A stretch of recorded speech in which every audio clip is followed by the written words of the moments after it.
வெள்ளம் ஏற்பட்டதை பலர் பல்வேறு விதமாக கூறுகிறார்கள். ஒன்று இதில் பல்வேறுபட்ட விஷயங்கள் இருக்கின்றன. ஒன்று இந்த எவ்வளவு மழை பொழியப் போகின்றது என்பதை வளிமண்டலவியல் திணைக்களம் எதிர்வு கூறியிருக்க வேண்டும். அதை சொல்றது மீட்ரோலஜிக்கல் ப்ரொஜெக்ஷன் என்று.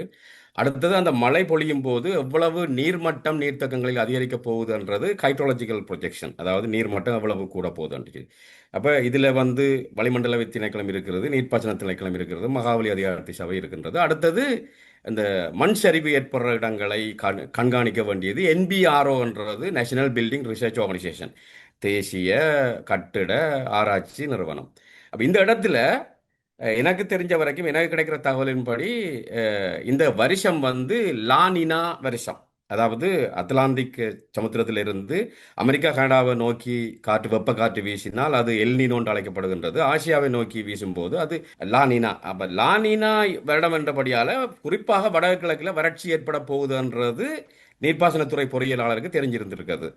அதனால தான் அவர்கள் இந்த நீரை குறைக்கவில்லை என்ற ஒரு நியாயம் அங்கு இருக்கின்றது. இதற்கிடையில் உடவளவ நீர்த்தேக்கத்துக்கு, அதாவது கிழக்கு மாநிலத்துக்கு அந்த நீரை கொண்டு போக வேண்டும், அதனால் நீர் மின்சாரம் குறைய போகிறது என்ற கரிசனை எல்லாம் இருந்திருக்கின்றது. அப்ப இந்த ஒரு விஷயம். அடுத்தது வளமையாக இந்த தாளமுக்கம் வங்காள விரிகுடாவில் ஏற்பட்டு தான் கிழக்கு மாநிலத்துக்கு வருவது, அதுக்கப்புறம் தமிழ்நாடு ஆந்திராண்டு அது போவது. இந்த தரம் மத்திய மலைநாட்டை ஊடறுத்து இந்த தாளமுக்கம் நகர்ந்திருக்கின்றது.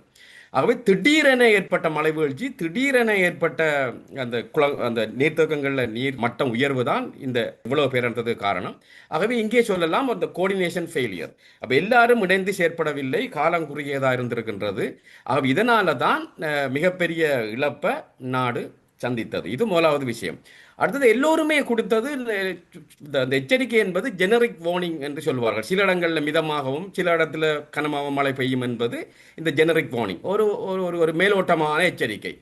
இந்த துல்லியமாக அந்த எச்சரிக்கை வந்ததாண்டால் இல்லை.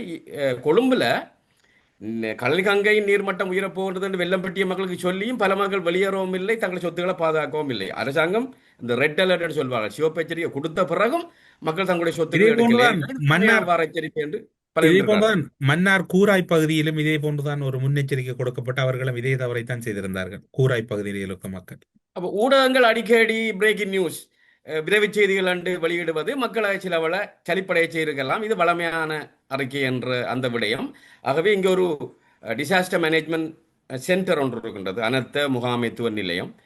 அந்த அனர்த்த முகாமைத்துவ நிலையமும் இந்த இந்த அவ்வளவு அமைப்புகளையும் சேர்த்து அந்த இணைத்து செயற்படவில்லை, சரியான முறையில் வழிகாட்டவில்லை என்ற குற்றச்சாட்டும் இருக்கின்றது.